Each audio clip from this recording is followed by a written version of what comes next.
Hello everyone, my name is Israh, also known as Utropiks. I'm from Brazil, based in Belfast. Came from São Paulo to Dublin, and then I spent a little bit of time in Dublin. Then I moved to Belfast after my daughter was born here.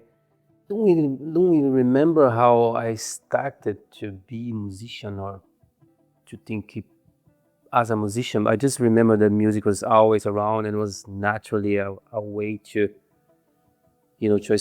express myself through I remember I used to write some poems when I was like 12, 13, and then when I got a little bit older, you know, through like listen some classics of, for example, Pink Floyd or Led Zeppelin or Doors, or even some local music in my own city, my own country.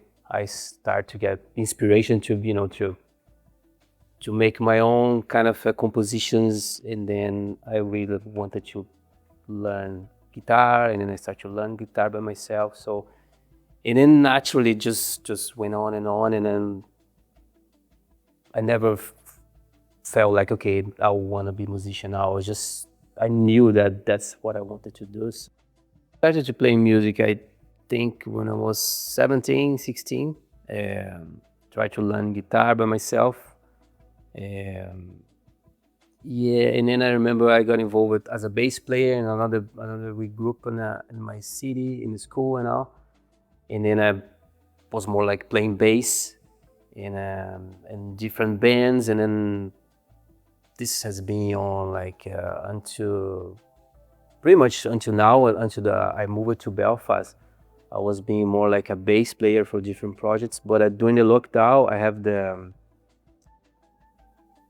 time, the opportunity to sit down with some kind of old poems and old compositions that I had, in old phones and pen drives and stuff.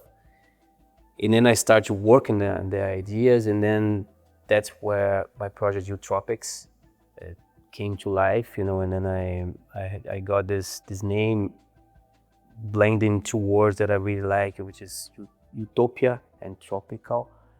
Yeah, and then I finished the lockdown with this whole bunch of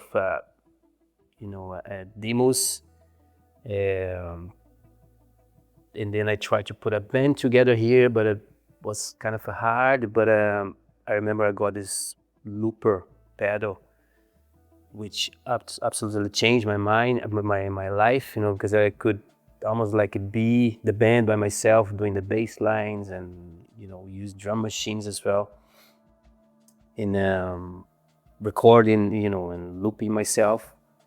And yeah, so that's what I'm doing now with this project. And then I managed to release from the last 3 years 4 EPs, self-release, and then have been learning music production as well, which I record and mix and master my own tracks at home. So I have a kind of a bedroom studio.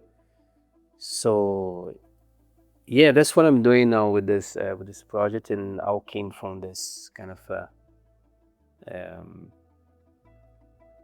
self-taught way to do music, and mix ideas, blend ideas, influence from Brazilian traditional rhythms, samba, bossa nova, Afro sambas, and some jazz, spiritual jazz that I really like, and then psychedelic music.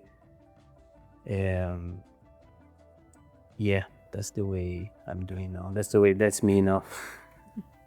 Oh yeah, I love to listen different types of music. I try to be honest, especially nowadays. We have the privilege to have this whole digital and streaming music platforms from all over the world. I think it's such a good time to be alive in this sense, and I pretty much listen different music every day. I think one of the things that I try to do, listen different stuff from, for example, different parts of Africa, different kind of rhythms, time signatures. I love to listen some jazz as well. I love to listen new things that's happening, in UK or in São Paulo, or it's hard to mention, names, but it's more like I I I like to be very open, and for music and everything that sounds good for me is music that comes from that you cannot really classify, put in a box. That's the type of music that I like for weird things. Sometimes you know I go out or a club or something. I listen some sort of things that I like. I try to talk with the DJs, where this come from, and then try to get informations about new stuff all the time. But of course, I still love to listen Jamaican dub music. For example, is one of my favorite um, type of music because it has this sort of psychedelic vibes, and the bass is very heavy as well. I love music with heavy bass and stuff.